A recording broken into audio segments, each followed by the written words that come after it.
Hello, welcome back to the Canyon Heights Ward podcast. I am your host, Gregory Gene Conrad, and today we are meeting with Pennington Carter. Hello. How's it going? Good. You? It's going good. So, Excited to be here. do you prefer Pennington, or is there a shorter? So I don't really have a preference. People always ask me this question. Growing up, people called me Penn.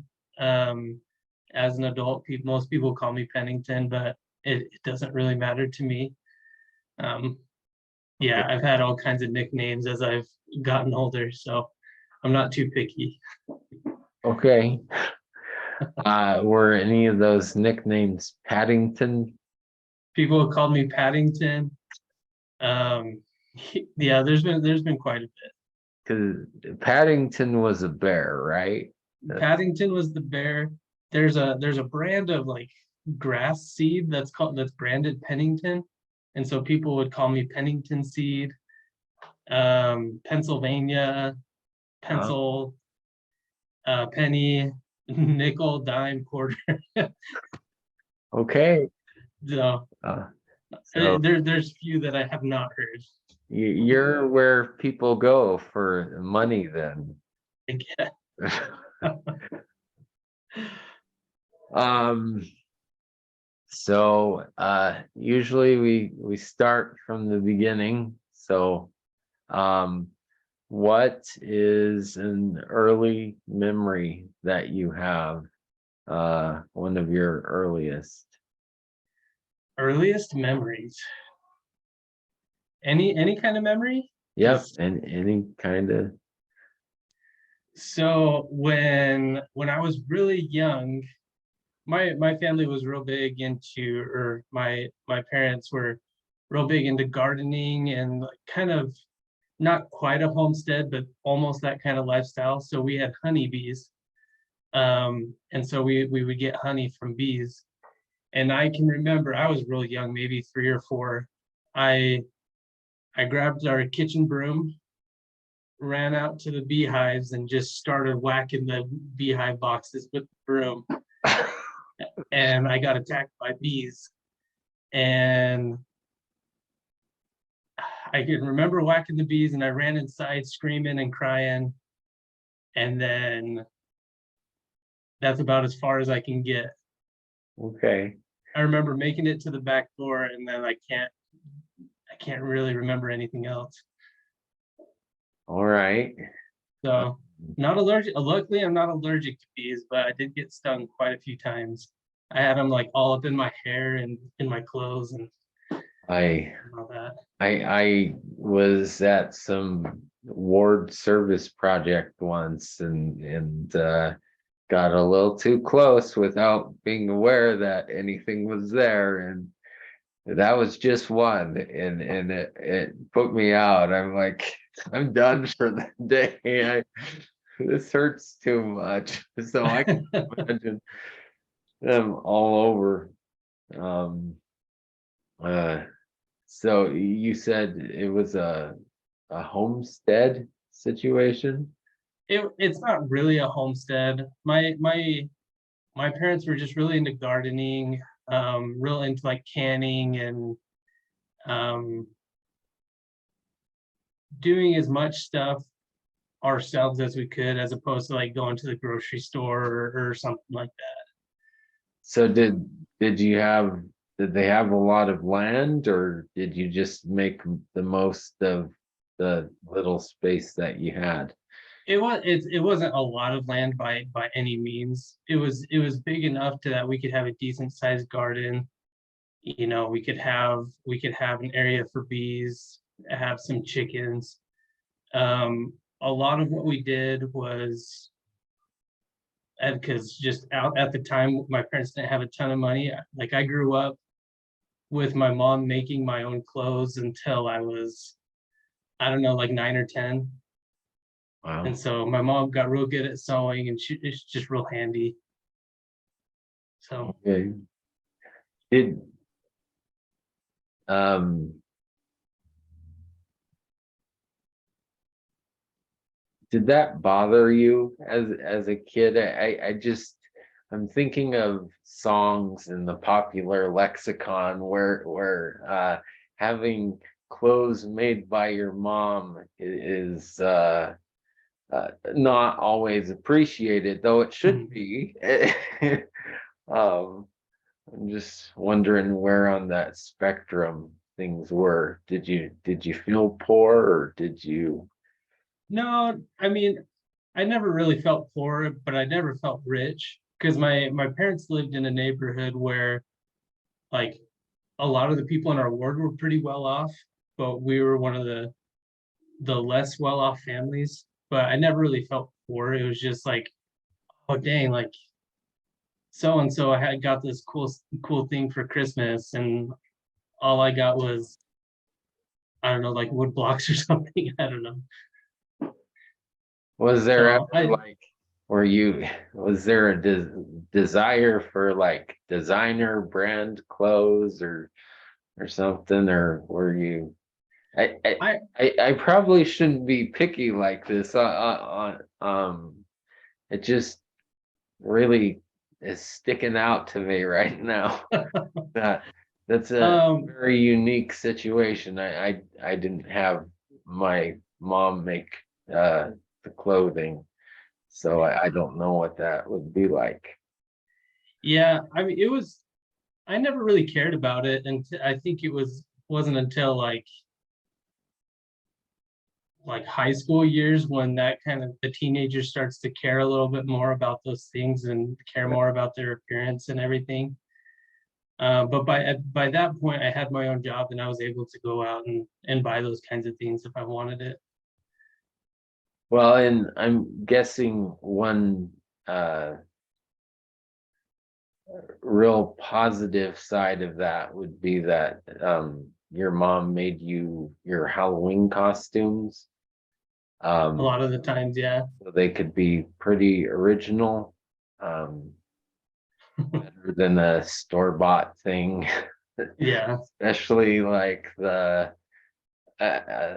superhero with the plastic face mask that had the rubber bands keeping it in place. yeah, You could hardly breathe at all. Um, yeah. I can't really. I never really had any of those kinds of costumes. Like, I don't know if my mom necessarily made many Halloween costumes for me. It was mostly just like I don't know, you'd like tear off the sleeves of a t-shirt or like cut off jeans or something like that and make do with that. It wasn't, I couldn't even tell you what I was. I think the most elaborate I ever got with a Halloween costume was I was Dracula one year. okay. So, I mean, Halloween's never really been my big holiday. Uh, I I'm a decent Halloween guy myself. I mean, I can't stand any of the darkness associated with it, but I love the treats. The Yeah. candy's great. I mean, who doesn't love the candy? Yeah. And I love the old classic monster movies from the like 40s and 30s, the Bela Lugosi. Um, so he and that's the guy who played the original Dracula. He got more female fan mail than Clark Gable did. Oh, geez. He was like the Brad Pitt of that Of day. his time. Yeah. Yeah. I guess the women have always loved Bloodsucker for some reason. He's so hypnotizing. But anyway, what is your favorite holiday? Christmas? No, I love Thanksgiving. It's kind of a two-parter because my birthday is usually around Thanksgiving. It's November 27th, so depending on the year, it can be like a day or two away from it. Um, but really, it's the food. I love Thanksgiving food. Like that's So, if I could have any, if I had my choice of any meal, it would be a Thanksgiving meal. so does that, do you like turkey, or are you a ham guy, or just anything? So my family always does turkey and ham. Because that's what my dad would do growing up with his family, is they would have a ham instead of a turkey. So um but I like both. I love green bean casserole, I love stuffing.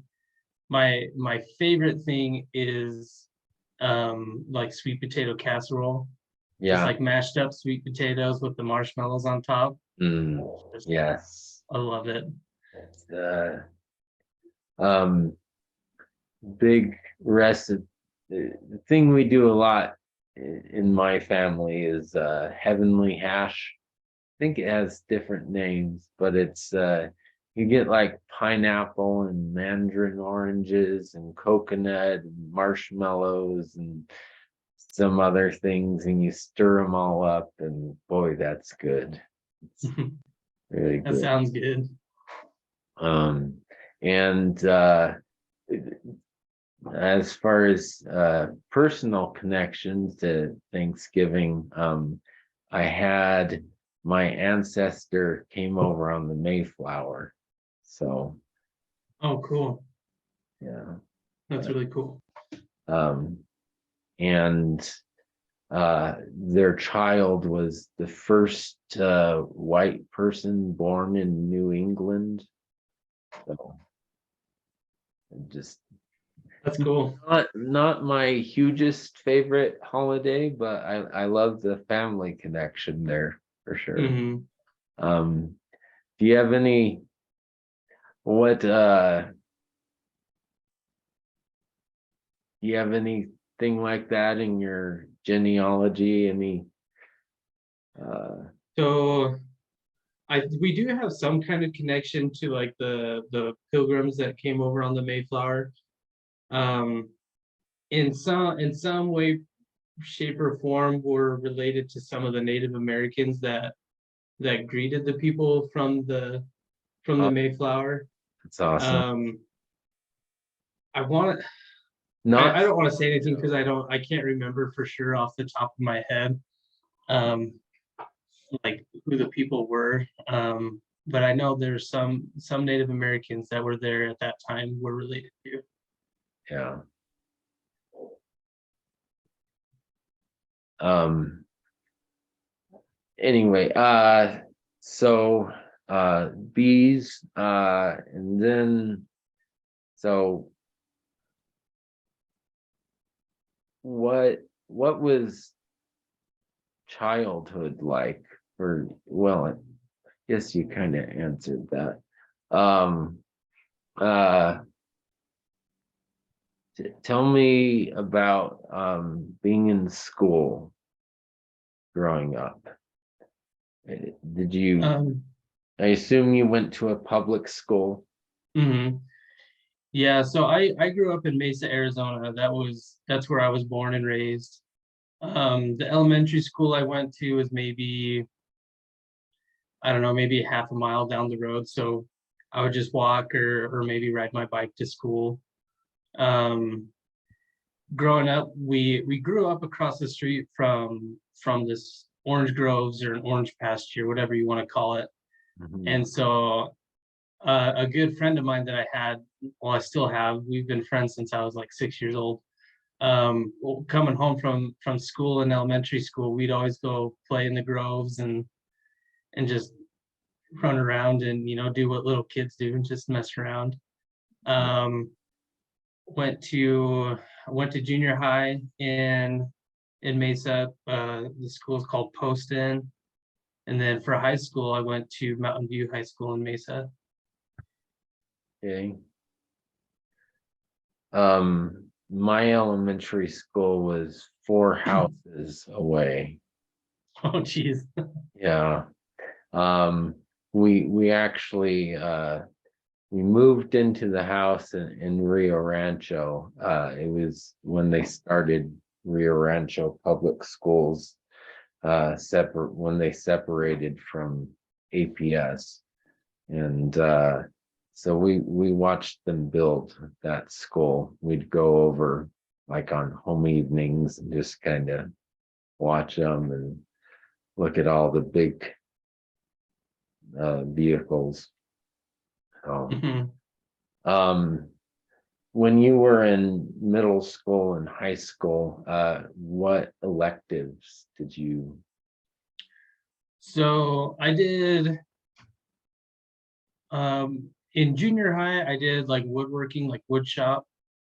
Did some of those classes, and then when I became a freshman, I started getting into sports. I started playing football. I did track and field. I did volleyball for my sophomore year in high school. And then I dabble. I got into weightlifting a lot because of sports, and then I started dabbling with stained glass. So That's a stained glass departure is from really the cool. sports. What's that? That's a departure from the sports. I didn't see that one coming. Yeah, stained glass is actually really cool. I really enjoyed that class a lot. I keep, I don't know, every now and then it'll That pop was into a my head. class. It was a class, yeah. Oh, wow. So you had stained glass in school and your wife had pottery in Hmm. school. That's interesting. Yeah, we had pottery at our school as well. I had friends that took that, but I don't know. I never really got into the pottery. Yeah. It's just not that appealing to me. Yeah, I find the stained glass much more interesting, uh, personally. Yeah. Um, so what kind of do you have anything from back then saved, or does your mom or So I your don't think I have anything with us here in Albuquerque. I think if I do have any, like I know I have a few woodworking projects that are still at my parents' house. And I think most of my stained glass stuff is there too, if it hasn't been tossed. It's not like it was great or by any means, but well, what stands out among your creations? so in woodworking, it was pretty simple stuff. Um, I have a few like just wooden boxes. It's just pine and with a little lid that lifts up. I like to keep just like little keepsakes in there, maybe photos, just stuff like that. And then I made a bread box that has like with a cutting board in it. So it's the bread box that has like the little rolling door that slides down. And then underneath it, there's a cutting board that slides out. And those are still at my dad's house. I have the wooden boxes here with me because I just use them to store stuff. And Yeah. then the rest of it's there. For stained glass, what have I done for stained glass? We did a lot with you get a mirror and you get like a vinyl sticker and stick it over the mirror and then you sandblast it. And so when you take off the sticker, you have a design on it. Um, I can't remember what I did for that project. I think it was something to do with the Beatles because that's my sister's like she loves the Beatles. So I just did that for her Christmas present one year. And then We yeah, and then just some other random things. I can't remember what they were. Yeah, I love the Beatles. The Mhm. Beatles are great. And I didn't have any clue who they were until I was in sixth grade. ABC came out with the Beatles anthology. Oh And yeah. it just rocked my world. um, but I just loved it. And Mhm. Yeah, everyone they're pretty great. I like them a lot. um what is your taste in music? Ooh, that's kind of a hard one because there's not like a genre of music that I listen to. I'll listen to pretty much anything. Um, as I've gotten older, I've gained a greater appreciation for music without lyrics. So like just instrumental stuff. Yeah. I really like it's a band called Explosions in the Sky. Um, I like listening to them because I feel like it just gets my creative juices going more than music with lyrics does. Right. So Explosions in the Sky is an instrumental group. Yeah, it's I don't know if they've done any movie scores or not. I don't think they have.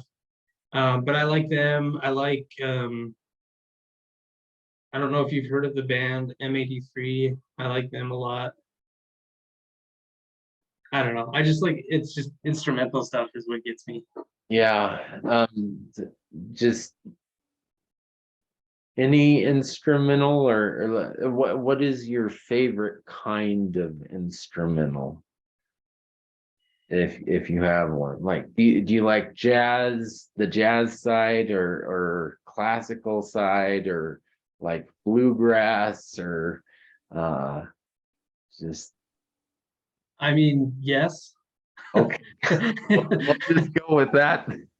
I I um, like I really enjoy listening to music, but I don't know music enough to like give you a specific genre, especially nowadays where I feel like everything is just a crossover. oh yeah, it's terrible. I, Like, before the Beatles, we grew up on country and mhm. just somewhere while I was in high school around the year 2000, country went pop, and I'm sure some people love it, but I'm just, It's different nowadays than it was back then. Like yeah, I like country, but I really enjoy like 90s country with like Garth Brooks, I George Strait, McGraw, all those guys. Nowadays, like I still like it, but it's not the same. It's very different. yeah, if I listen to it, I'm listening to 98.1, the classic country. Hmm. Uh yeah, and I I love the country western as well, the really old stuff, the Michael Martin Murphy, home on the range, where the deer and the The antelope Antelope play. Range. Yeah. Um,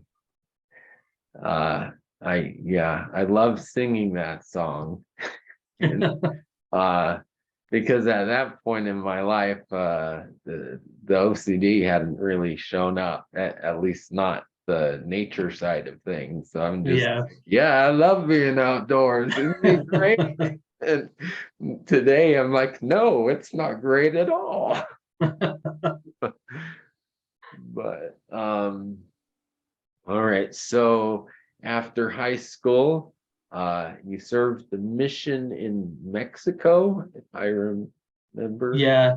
Yeah, I got called to the Mexico Guadalajara East mission. So Mm, a lot of so in that mission it covers I think it covered three states. It might have just been two. So it was Jalisco, Mexico. That's where Guadalajara is. And then the second state was Michoacan. And so half of my mission was in kind of like the big cities of those two states. And then the other half, it was in just like little villages, like yeah, tiny villages where one of my areas that I served in, it was like 95% like Native Americans from Mexico. And I had to learn one of their dialects. It was Tarasco. I don't remember any of it because it was yeah, but but yeah, it was hard because they didn't even know Spanish. They just knew their language, and so you had to have a translator there with you, and then you just pick up every other word or so. yeah. Um, where is Guadalajara? Is that like center, north, east, It west, south? it's like almost central Mexico. Um, do you know where Puerto Vallarta is? not really. No. If you're looking at a map and you go like halfway down Mexico, Okay, and then you go almost to the coast to the Pacific Ocean. It's like an hour away from the coast, maybe 3 hours. I can't remember off the top of my head. But yeah, central Mexico. okay. Hmm. Um, so were you excited to go to a foreign country, or was that Oh, foreign country a little too close to home? Were you where did you have a hope to go somewhere? Um, yeah. So I was I was down to go wherever. I didn't care yeah, too much. I did love the idea of going to like a third world country. Um, so I guess you could say like that's what I wanted to do. And I'm glad I got called to where I did, because I went to like some really third world areas, but then I also yeah, got to be in some areas that were pretty normal. yeah, Yeah, I had more of a culture shock returning home than I did when I went to Mexico. really. Yeah, I had a harder time adjusting to life after the mission than I did life in the mission. I knew a guy growing up. I forget where he served, but it was somewhere in Europe, and he I don't know if culture shock's the right word, but I remember hearing that when he got back and he just like was looking into his pantry, he's like overwhelmed that the selection, and like he hasn't seen that much food since leaving on his mission. So is it things like that, or just Yeah, and it's just I think it was just the lifestyle, because lifestyle in Mexico, I remember it being much simpler. And I mean, you meet with families that live in like it'll be a family of like 7 or 8, and they'll all be living in a space as big as this room. And then and you go home and you're just like, oh man, our house is huge. yeah, You just get used to that kind of stuff. any really special experiences that stand out from the mission? Um, I mean, yeah, there's definitely some special circumstances. A lot that are real special to me, so I won't really share them. But Right. one really cool experience that I had, we it has to do with the power of fasting and the power of like priesthood blessings. It was in my last area that I served in. We had we were baptizing this sister. We baptized her, and she was climbing up the stairs to get out of the font, and she had passed out. And so like she fell into my arms. I had to catch her and carry her up the stairs. And we sat her down. By that time she had like come back to, and she was like she appeared to be fine, but a little disoriented maybe. Uh-huh. Um, and we're like, well, you should like you seem okay, but I think you should go see a doctor first thing in the morning, or like as soon as you can, basically. Right. Um, and so the next day was Sunday. She decided not to go see the doctor, but she came to church. She got confirmed, and we gave her a blessing. And she said she had a doctor's appointment scheduled for the next day, and so we said, like we'll fast with you from now until then. She's like, okay, let's do that. So we gave her a blessing that everything would be okay. Um, we fasted with her, and she had the doctor's appointment. And then the next time we saw her, which I think was either a day or two after the doctor's appointment, Uh-huh. she had some tests done, and apparently, I can't. It's been so long, I can't remember what exactly. She was having heart issues.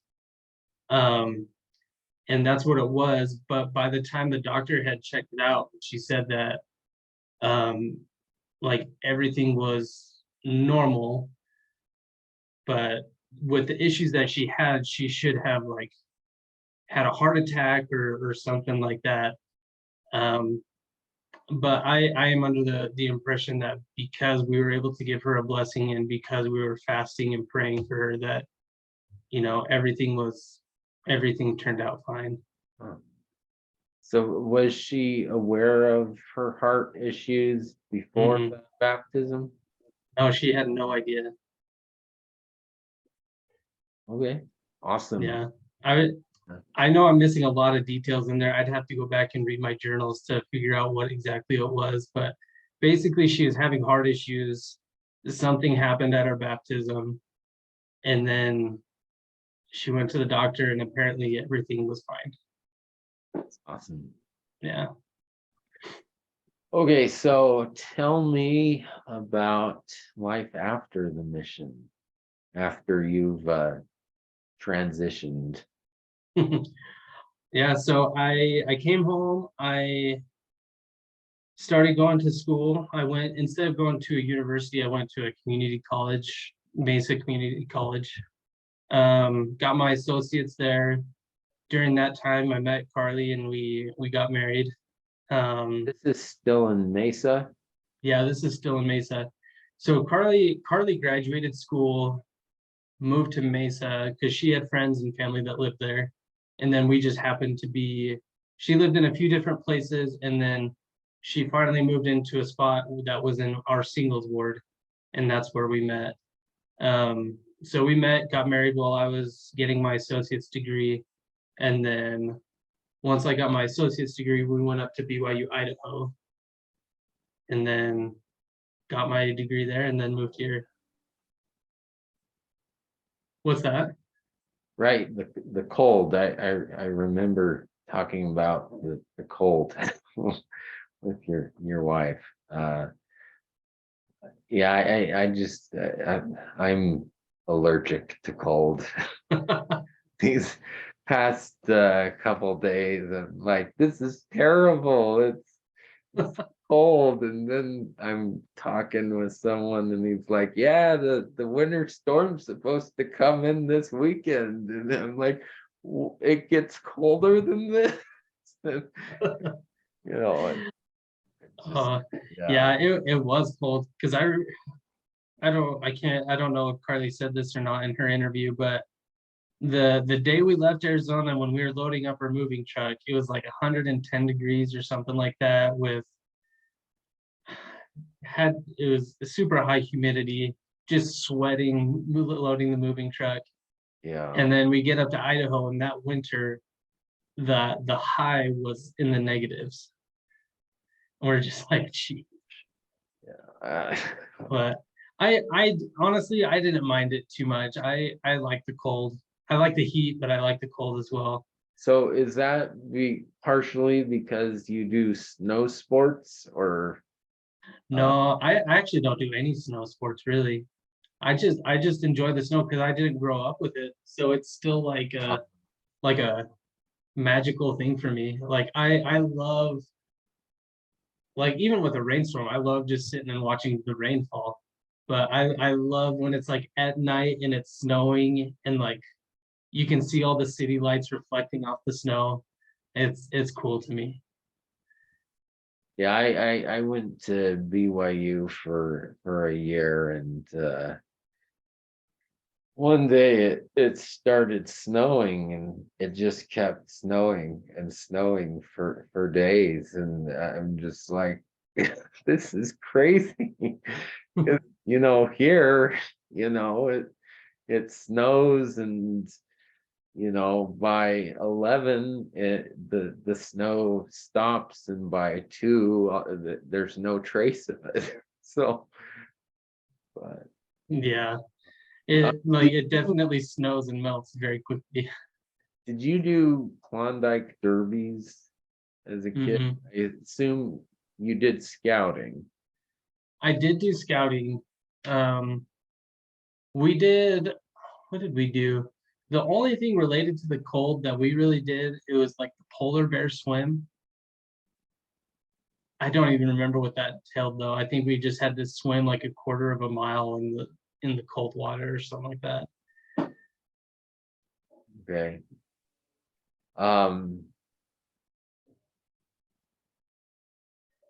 so you get married, and you're moved to Idaho. Um, what are you studying? So I started off studying sociology because I thought I wanted to like get into counseling, do something along those lines. I got halfway through it and I was like, nah, I don't want to do I don't want to do counseling. So I switched it up. So I still got my degree in sociology, but my minor was in human resources management.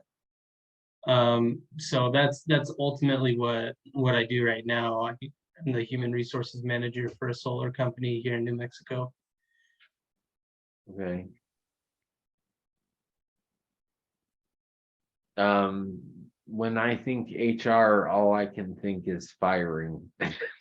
Well, I mean, yes, there's that. I oversee a lot of like the hiring and onboarding process at the company, a okay. lot of the policies and procedures, um, performance, performance issues, performance evaluations, um, workers' compensation, honestly, a lot of everything. Okay. Yeah, I got my hands dipped in just about everything at the company, so that's pretty cool. You said it's a solar outfit. Yeah, it's called New Mexico Solar Group. It's headquartered here in Albuquerque, but we have offices throughout the state. Okay. How long have you been doing that? Since 2019. In fact, I just passed my, yeah, 19 to 20, 20 to 21, 21 to 22. Yeah, I just passed my 4-year mark. Okay. Sweet. Um, let's switch a little to faith. Um, any oh, where's that paper? The good questions are written down. Um, so what life experience has caused you to trust most in God? Um, there's definitely been a lot just kind of sprinkled throughout my life. Um,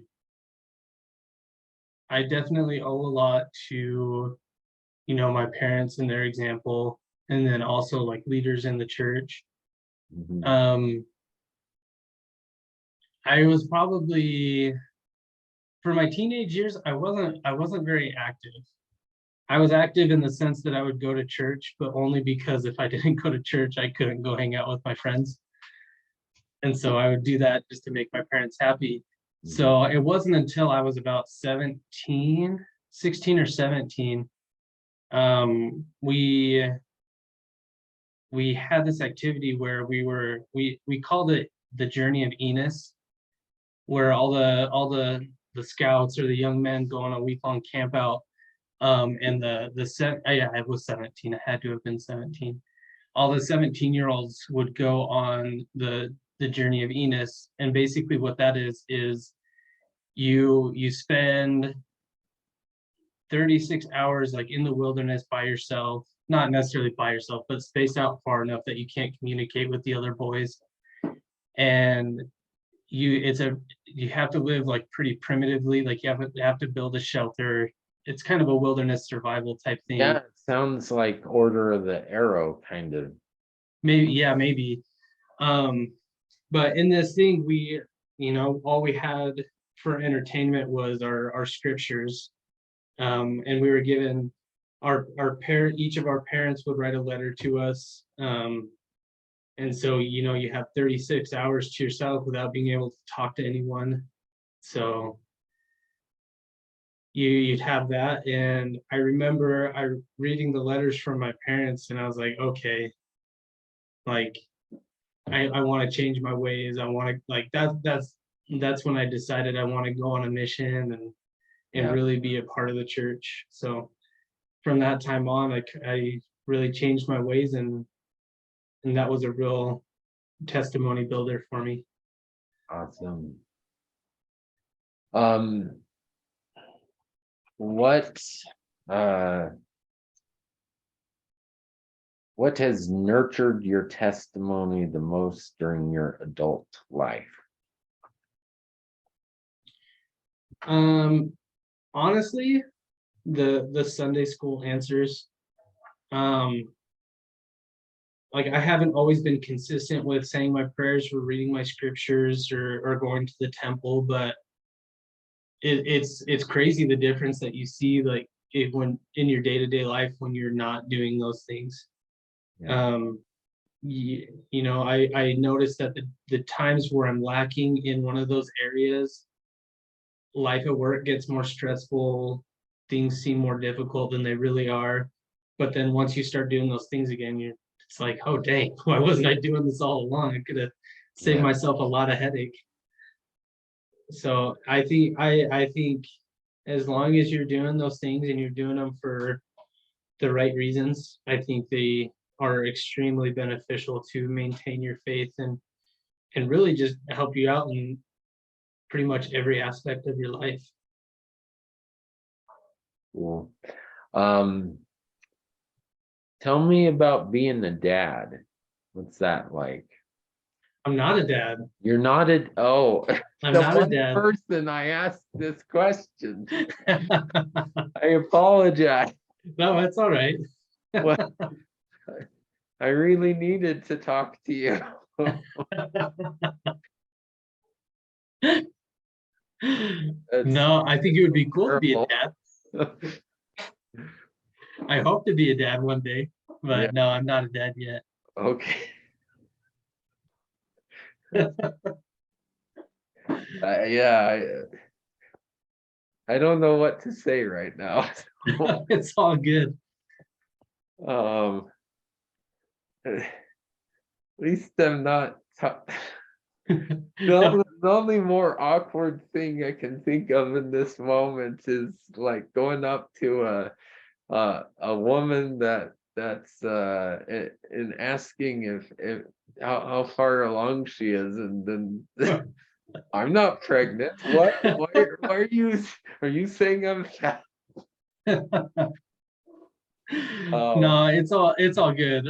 Don't be embarrassed by any means. Um, I don't know what it's like to be a dad. Um, I can say that I do think fatherhood is really important and really special. Um, Motherhood is the same way. Obviously, I attribute pretty much everything I am because of my parents, my mother and my yeah. father. So, So tell me a little bit about your dad. so my dad's a convert to the church. He got baptized when he was 18. Served a mission. That's actually where he met my mom, so that's kind of cool. Um, he Where? it was the California, I think Fresno mission. This Okay. was back in like the 60s or 70s. I think it was the 70s. Okay. Um, so that's where they met, is on the mission, and then um they got they got married sometime. I think it was like a year or two after they both returned home. So when you say they met on the mission, does that mean that both of them were serving as missionaries? Yeah, so they both served in the same mission. My mom was a missionary. Um, and I wouldn't even necessarily say they met. From what I remember, I think they just knew of each other. Like maybe they saw each other at a zone conference or something like that, but they weren't really Right. Your like around each other very often. other thing. And it wasn't until like after the mission they both went to a mission reunion where they were the only two that showed up. Well, And that's, so, that's perfect. yeah, and so that what the mission reunion was, they were just supposed to go to and do an endowment session at the temple. So that's just what they did, and the rest is history. Awesome. So it worked out. But yeah, he served the mission. My dad's an architect. He's had his own architecture firm for I think he started his architecture firm right after I was born. And then right now I think he's in the process of retiring right now. He works in the temple probably 3 or 4 nights a week, basically as often as he can. And he's just a stand-up guy, always been a faithful priesthood holder. You know, like I said before, like the example of him is one of my biggest motivations to be to be a good a good man. Yeah. Okay. So I guess we're running up to time. So before I ask the last question, is there anything that you would like to discuss or say, or any area we haven't touched on that seems pivotal? No, I don't think so. Okay.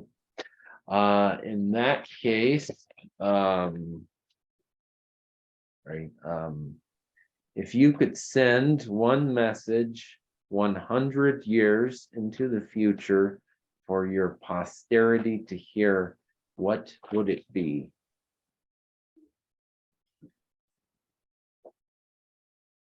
I think it would be to see others as Christ sees them, because I think that's one of the bigger, if not the biggest, problems we have in our day is people don't try to look at each other as Christ would look at them, and that creates. And so instead of creating a sense of unity, it just creates a sense of division. Right. Okay. Well, it's been awesome to get to know you better, Pennington.